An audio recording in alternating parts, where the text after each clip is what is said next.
Hello everyone, today I'm going to talk about an article, The Rise of Social Networking Sites. I started to read the article on September 2nd, and it was my first read. This article is not too long, so I just look at the article quickly at that moment.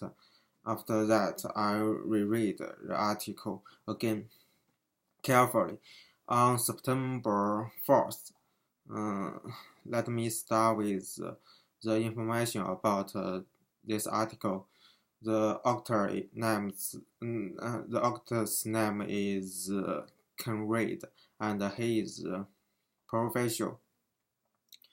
The audience should be people who are interested in social networking, and some people are already using social networking, such as students and teachers. And the aim of the article is to explore that social networking sites bring some convenience and for students, while it also brings some risks. The educational policy makers need to consider the implication of social networking sites. They need to protect children and slower bullying issues. The setting of this article is in a semi-formal style because the author uses first-person pronouns and a direct question. However, there are some compound sentence and complete sentence, while the author uses academic vocabulary and subheading. Consequently, it is a semi-formal article. Let me move on to the summary of content. While it explores the disadvantage and advantage of social networking sites to students, according to Conrad, there are some advantages for students to use social networking sites. For example, teacher can use social networking to set homework, and the student also can upload their homework in the site and search some learning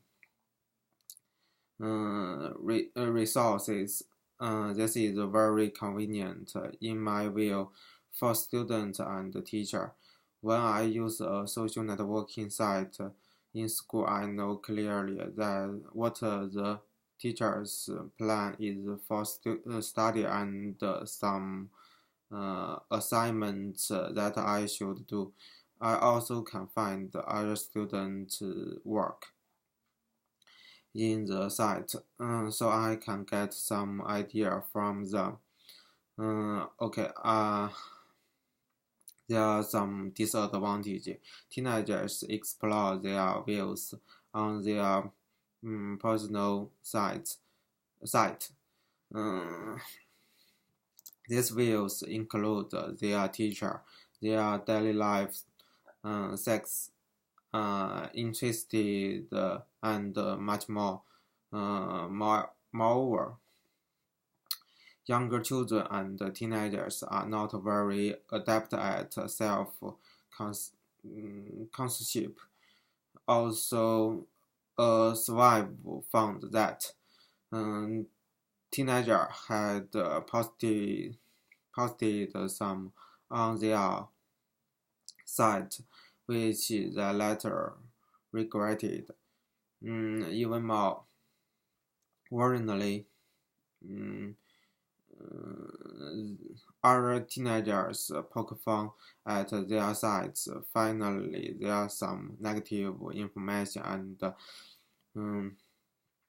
malicious but the internet doesn't have enough safeguards in which professionals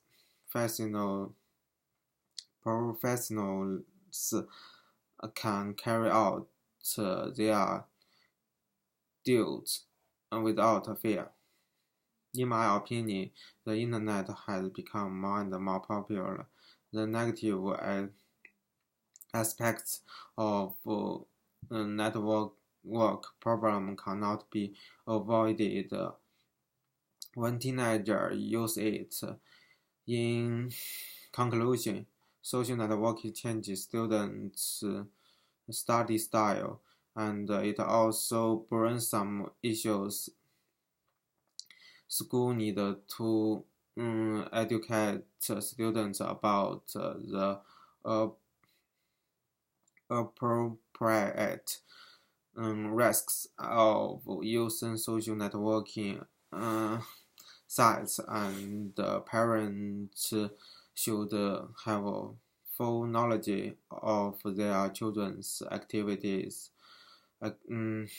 and control their children's behavior. Only then will we